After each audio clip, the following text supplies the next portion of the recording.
आदाब नाजरीन, नवा न्यूज़ में आपका इस्तकबाल है। मैं हूँ आपका मेज़बान वसीम संजर। इस वक्त हम मौजूद है महाराष्ट्र के बहुत ही खूबसूरत शहर जलगांव में, और इस वक्त हमारे साथ मौजूद है मुंबई शहर की मारूफ आलिम दीन, मारूफ शख्सियत और इल्म व हुनर फाउंडेशन के चेयरमैन आली जनाब मुफ्ती मंजूर ज़ियाई साहब। वो पूरे महाराष्ट्र के दौरे पर है और उन्होंने वक्फ पर जो किताब लिखी है, उस किताब के इजरा के सिलसिले में वो शहर शहर का विजिट कर रहे हैं, दौरा कर रहे हैं और लोगों के बीच में वक्फ के ताल्लुक से बेदारी लाने का काम कर रहे हैं।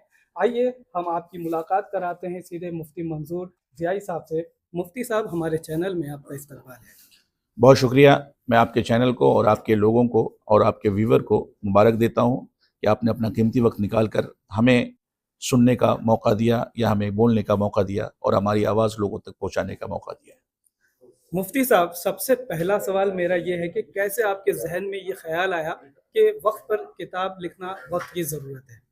ये मैं बार बार अपने लोगों से दोहरा रहा हूँ और आपके चैनल के माध्यम से भी कहना चाहता हूँ कि जुल्म ज़्यादा दिन नहीं रहता है, तकलीफ़ें ज़्यादा दिन के लिए नहीं होती हैं।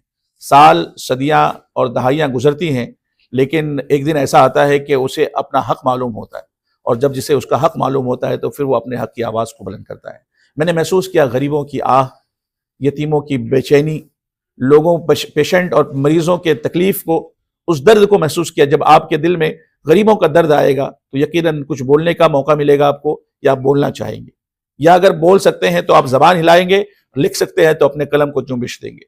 इसलिए मैंने गरीबों की तकलीफ़ों को देखते हुए, लोगों की आहों को देखते हुए, एजुकेशन के सेक्टर्स में पढ़ने वाले बच्चों के दर्द को महसूस करते हुए, जब हमें एहसास हुआ कि हमें करना चाहिए, तो हमने ये कलम उठाया और ये किताब लिखी। हिंदुस्तान के उस तनाजुर में जिसमें वक्फ की इफादियत, उसकी अहमियत, शरीयत से लेकर सियासत कैसे हुई उसके ऊपर में, इन तमाम चीज़ों को हमने इसमें दर्शाने की कोशिश की है।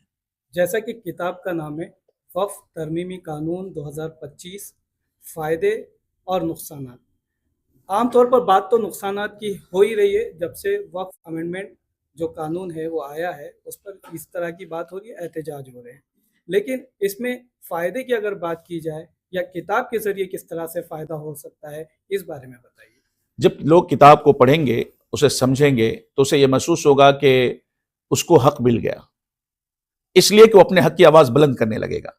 बच्चों को उसका हक़ मिलने लगेगा, माओं को, बिलखती माओं को, बेवाओं को उनका हक़ मिलने लगेगा, क्योंकि वो फंड जो वक्फ के अकाउंट में जमा है या जमा नहीं हो पा रहा, दूसरे लोग खा रहे हैं, तो वो वक्फ के अकाउंट में जमा होगा और वो पैसे उन गरीबों को, यतीमों को और बेवाओं को दिया जाएगा। ये पढ़ने के बाद ही उसे समझ में आएगा। हज़रत, ये आपने जो प्रेस कॉन्फ्रेंस की उसमें भी कई तरह की बात की। उसमें ये बताया, आपने ये बताने की कोशिश किया, ये बताए कि जिस तरह से आज तक स्कूल हो, अस्पताल हो, उससे महरूम हैं लोग, और अगर इस किताब को अगर मुताला नहीं करते तो वो महरूम ही रहेंगे।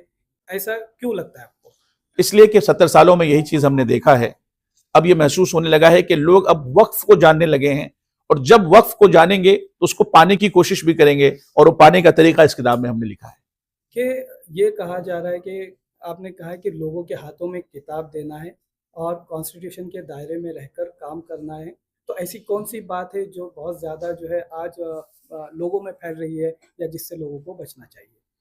लोगों में बात यह फैलती थी कि जब जुमा का दिन आता था तो लोग कहते थे कि जुमा का दिन नहीं है, पत्थर चलाने का दिन है। इस तरीके के मैसेजेस लोगों में आम हो रहे थे। ये हमारी मिल्लत को, हमारी कौम को गुमराह किया जा रहा था, उसे बदनाम भी किया जा रहा था। इसलिए हमने उस बदनामी के दाग को मिटाने के लिए लोगों के सामने ये बात रखी। वो लोग जो ये कहते हैं कि इनके हाथों में पत्थर है, मैं उन लोगों को बताना चाहता हूँ कि हाथों में पत्थर नहीं, बल्कि वक्फ के इस्लाह की किताब है, ताकि आने वाले दिनों में वो वक्फ के इस्लाह के लिए आगे आएंगे, अपनी मस्जिदों के जरिए से, अपनी खानकाहों के जरिए से, अपने स्कूल के जरिए से ये बात पूरे हिंदुस्तान में ये बात फैलाई जाएगी।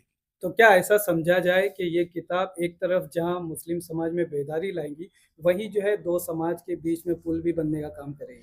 यकीनन ये किताब दोनों समाज को जोड़ेगी भी, और ये किताब लोगों को अपना हक भी दिलाएगी, और हमारे मुस्लिम समाज के अंदर में एक ऐसी बेदारी आएगी जो इनकलाब की शक्ल में दिखाई देगा। आखिरी सवाल, ये किताब उर्दू ज़बान में है, तो क्या लगता है आपको कि इसकी ज़रूरत है कि और भी ज़बान में इसका तर्जुमा किया जाए और मंजर आम पर लाया जाए?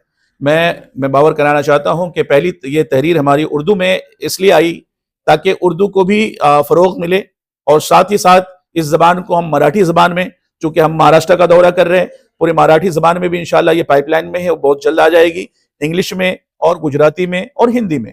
یہ چاروں زبان ایسی ہوگی جس زبان کے ذریعے سے ہم لوگوں تک پہنچ پائیں گے، اور یہ وہ لوگ ہیں جو ہندوستان میں بولی جانے والے زبانوں میں بہت معقول اور بہت ہی معتبر زبانیں ہیں، جو ہندی، انگلش اور مراٹھی، گجراتی ہے۔ تو یہ بھی زبان مقبول ہوگی انشاءاللہ، اس زبان میں بھی کتابیں آئیں گی، اور ضرورت پڑے گی تو دوسرے لینگویجز میں بھی اس کو ٹرانسلیٹ کیا جائے گا۔ ناظرین، اس وقت ہمارے ساتھ مفتی منظور ضیائی صاحب تھے، انہوں نے وقت ترمیمی قانون 2025 فائدے اور نقصانات اس کتاب کو لانچ کیے، اس کا اجرا کیے۔ انہوں نے بتایا کہ اس کتاب میں کیا اہم باتیں درج کی گئی ہے، کتنے باب میں اس کتاب کو لکھا گیا ہے، کتنی محنت کی گئی ہے، اور لوگوں سے انہوں نے اپیل کی ہے کہ وہ اس کتاب کا ضرور مطالعہ کرے، اس سے ایک نئی راہ ان کو نظر آئے گی اور اس سے ایک نئی سمت میں لوگ قدم بڑھا سکیں گے۔ اسی طرح کی خبر کو دیکھنے کے لیے ہمارے چینل کو لائک، شیئر، سبسکرائب کرنا نہ بھولے۔ شکریہ۔